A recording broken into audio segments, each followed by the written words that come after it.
Happy Monday! Happy Thursday from Cedar Ridge Yearbook! Happy Monday. Okay, we have a lot to talk about.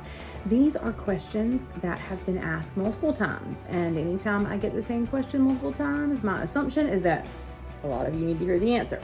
So let's go through a few of these and see if we can clear some things up and make your life a little bit easier. Parent purchased an ad, but I don't see it in my book. Do I need to do anything? Absolutely not. If your ad services, they are taking care of that behind the scenes at the plant. And as they finish them, they place them in your book.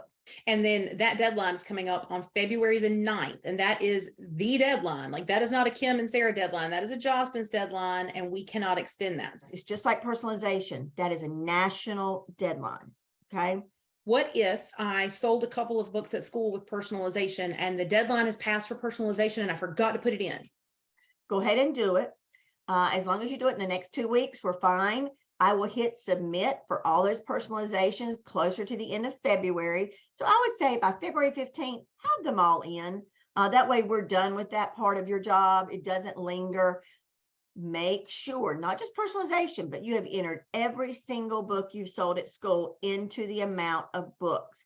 So you just do that through yearbook sales entry, and it's very self-explanatory, but always make sure you have put the number of books they purchased, paid in full, and saved. And I don't know how many people realize this, but if your total is $30 or more, you can actually set up automatic payments to make your payment, like make your bill come out in 3 payments, right? And it just, you put in your credit card and it charges you 1/3. And then in a month, it charges you a second third. And then in a month, it charges you a third, the last third. The last third. And you really don't have to do anything as advisors to monitor it. Jocelyn takes care of all of that. There's always a Hail Mary, okay? But there only is a Hail Mary if we have the ability to catch up. So I've been really pushing you guys who have been behind a little to go ahead and try to submit signatures so the plant can print. I know you're not required to print signatures. I'm just saying this is your Hail Mary. And so over the next 2 days, I'll be reaching out to some of you that maybe have a page here or there, or even maybe a signature here and there. So maybe you can pinpoint, like have an exact idea of where you want to go instead of maybe feeling all over the place. So like, even though I don't have any pages due right now, if I could complete a signature, that would be helpful. Yes, that makes a huge difference. Think about the plant being able to print that and not have to wait till the end when you turn in that next deadline. There's a lot of other books in line, and I like to keep mine at the front of the line because that's the kind of person I am. And that's why we've been successful always delivering our books, even through COVID. But the point is, we got to work together on this. You know, this has to be a win-win for both of us. And I want to make sure that your students and your parents are happy and that you're happy. Those of you who are 1 day behind or even a week behind, you're perfect. Don't worry about it. And those of you who have turned in absolutely nothing, we got to talk. You know, we're going to reach out. And sometimes we just get told, no, I don't need any help. But that usually means you do need some help. How do I know when the price of the book changes? Everybody probably had a change on January 28th because I like to have the end of personalization and then the final book price change at the same time. So I think the 2 places you can find it under sell and then marketing will pull up like the little pretty bar graph. Yeah, I think so. I think you're right on that. Exactly. And then you can also go to sell yearbook offer setup. Yes, yearbook offer setup. One of the other things you asked me about was the sales goal on the homepage. I try to keep that pretty current to what I think you're going to sell for the rest of the year. However, let's say that your goal was 350 and yesterday you were at 347. Well, obviously I'm not going to order 350 books. We're not even through selling. So that number is not determined until the end of February. And I help you make that determination by studying what our past sales have been at the end of the year, and also just looking at the demographics and what kind of goes on in your school and in end of year activities. This is data driven, right? This is not just Kim guessing. This is very data driven. I even know when a school has maybe lost a neighborhood to go to a new school that's open, and I study like how many books are bought from that zip code versus another zip code. And so really, guys, I do spend a lot of time really thinking about this so that your budgets are really, really strong. So this brings me to what I want to show them next. And that is how to use the coverage report to mitigate drama down the road. So we know the end of the year, there's two likely things that somebody's going to complain about. One, they want a book. They just saw their friends. They're all over that book and they don't have one, and you sold out and they're mad, right? And problem number two would be, I bought a book and my kid's not even in it. Yes, and that coverage report can save you from that problem.